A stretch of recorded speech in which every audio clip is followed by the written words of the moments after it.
Private credit has been crashing on Wall Street, and it just got worse.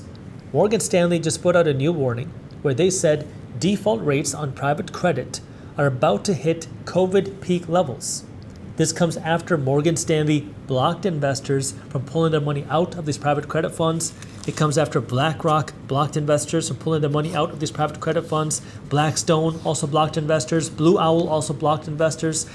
And this is something you want to pay attention to as an investor, even if you aren't invested in private credit, because this can have a broader impact on the stock market, the economy, and your retirement funds. So let me break this all down. By the way, this is why later today on March 18th, 2026, I'm hosting my live, free, and virtual investor workshop where I'm going to be showing you my firm's research as to how the economy is changing, but also how these changes create investment opportunities to grow your wealth faster. It's a free workshop. I'm doing it twice today, once in the morning at 10:30 a.m., again in the evening at 8 p.m. Eastern Time.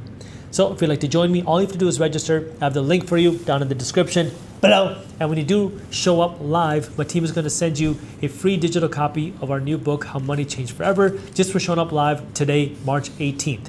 Now, to understand what's going on with private credit, let's understand how we got here. Because after the 2008 financial crisis happened, we saw a lot of new regulations put on banks, making it more difficult for certain banks to lend money.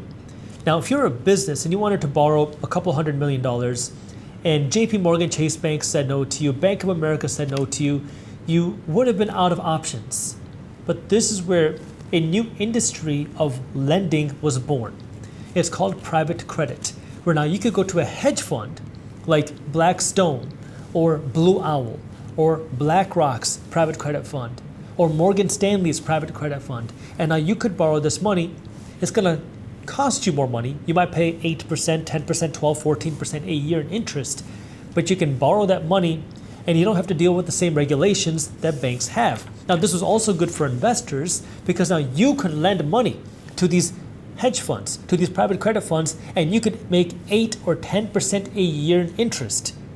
Compare that to putting your money in a savings account and you would make 0.5% a year in interest. Not just that, these private credit funds provided liquidity for you as an investor, meaning you could pull your money out like a savings account. Sure, you couldn't pull it out every day, but you can make quarterly withdrawals so you can access your money. It wasn't like putting your money into a CD or like investing your money in real estate where it's hard to get your money out. These were liquid. At least that's what they were marketed as. But now it looks like that's not true.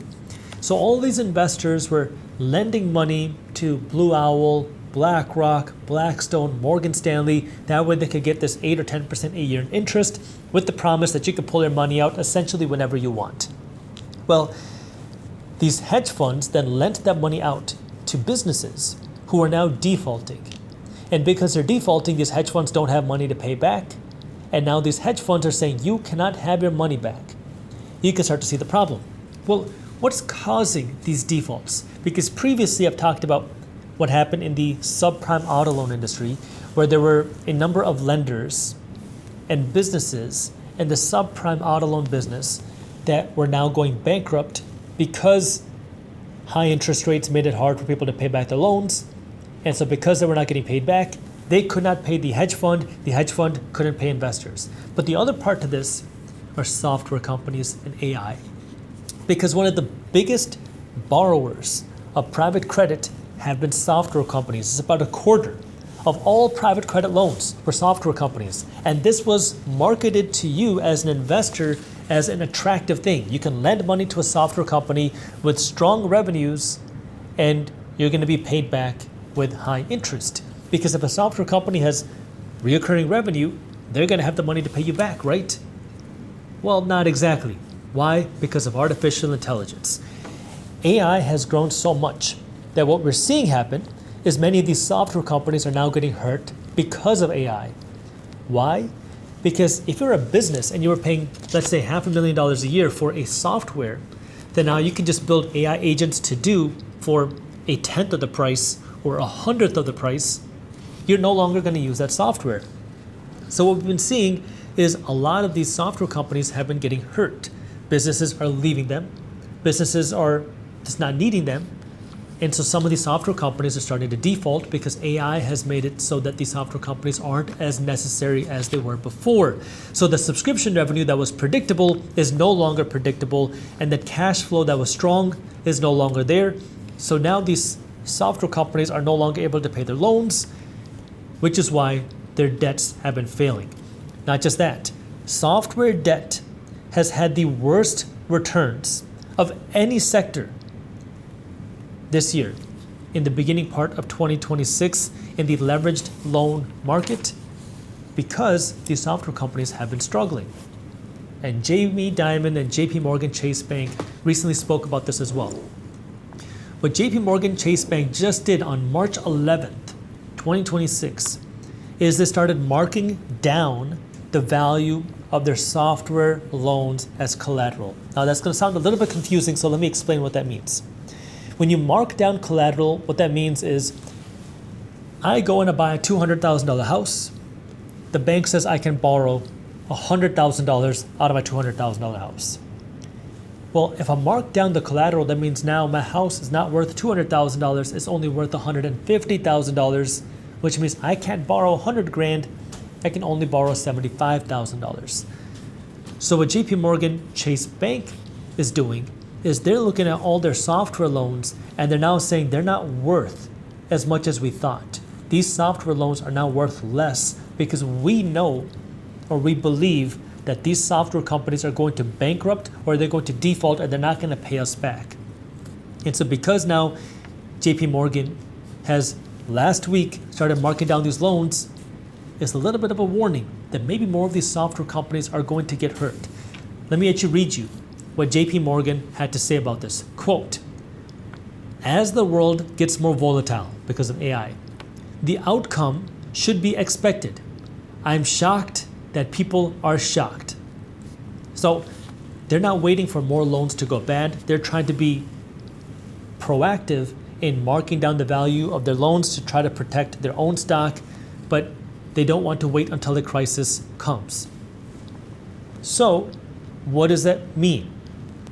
These companies who have been borrowing money from private credit are now struggling. We talked about subprime auto lenders. These software companies are hurting because of AI. So it's the mix of high interest rates, it's the mix of artificial intelligence that is hurting these companies that were borrowing from private credit. Well, these companies now are not able to pay back the hedge funds. The hedge funds are not making money, so they can't pay money out to their investors. That's why Morgan Stanley, Cliffwater, Blue Owl, BlackRock have all come out and limited investors' ability to pull their money out. But there's one more part to this that a lot of investors are still overlooking, which is many banks are also investors in these hedge funds. It's not just regular people. It's not just big wealthy investors. Big banks have also been one of the leading investors to these hedge funds as a way to get a return on their assets. And if this continues, well, it's not just the hedge funds that are going to get hurt, but the banks could also get hurt. That's the concern that Wall Street has, that if these banks start to get hurt, that's where things can start to become a problem, and we don't know how far it will go or how much worse it is going to get. Because right now, the SEC, the Treasury Department, they've all said that the problems are contained to the private credit market. It's not going to trickle down to other parts of the economy. It's not going to trickle down to other parts of Wall Street. It's not going to trickle down to other industries. That's what we're being told today. Is that true? Only time will tell. The reason why people are concerned and hesitant to believe that is because we've heard that before. We heard after the pandemic that inflation was transitory and it wasn't going to last long. Well, here we are, 6 years out of the pandemic. Inflation is still a problem for many people. We heard before the 2008 crash happened that the hedge funds that collapsed in 2007 were isolated incidents. It was not going to trickle down to the rest of the economy. Well, in 2008, the entire financial system imploded. We heard from the Federal Reserve Bank that there was no housing market bubble in the mid to late 2000s. Well, it turns out there was a housing market bubble.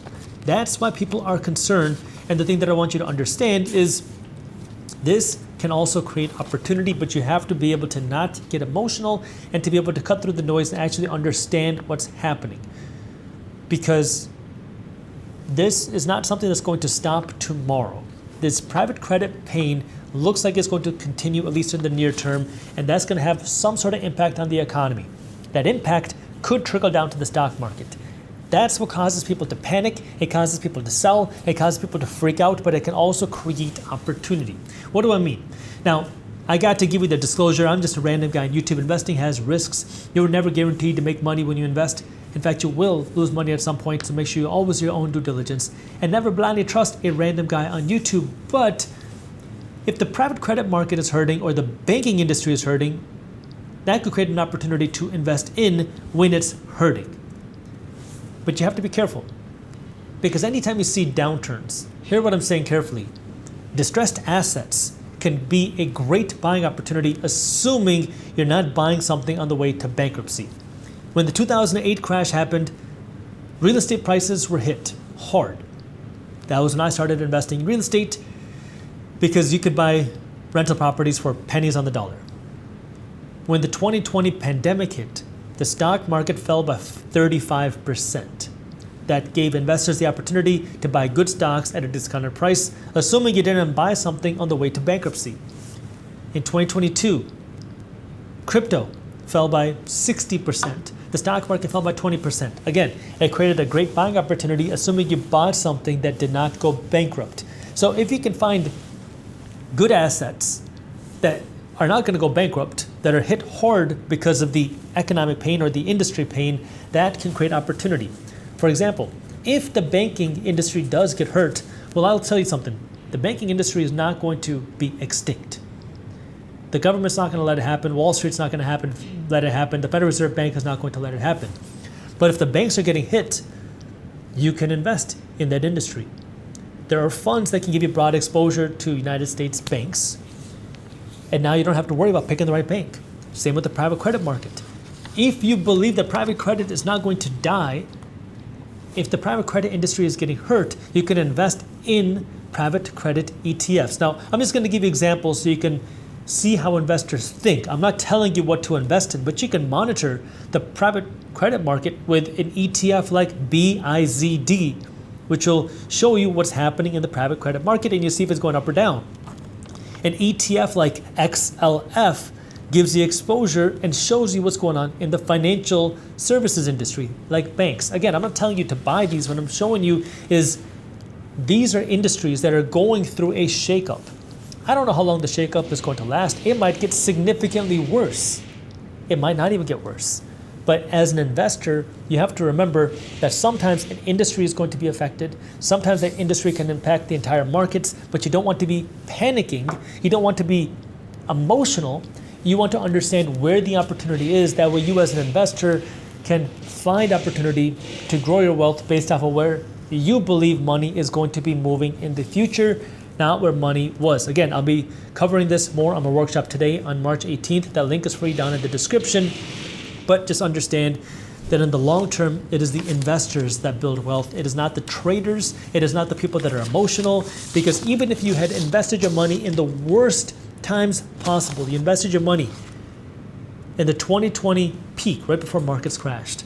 You invested your money during the 2008 peak, right before markets crashed. You invested your money right in the 2000 peak, right before markets crashed during the dot-com bubble bursting. And you didn't sell. You would still be wealthier today, because over time markets go up, but you have to be able to research and know what it is that you're investing in and have a strategy that makes sense for you. So if you got value out of this video, the best thank you is a referral. So if you could, please share this video with a friend, family member, colleague, or fellow investor. That way we can continue to spread this type of financial education. Thank you. President Trump just confirmed that he wants to get rid of your income tax. Take a listen. I believe the tariffs paid for by foreign countries will, like in the past, substantially replace the modern-day system of income tax, taking a great financial burden off the people that I love.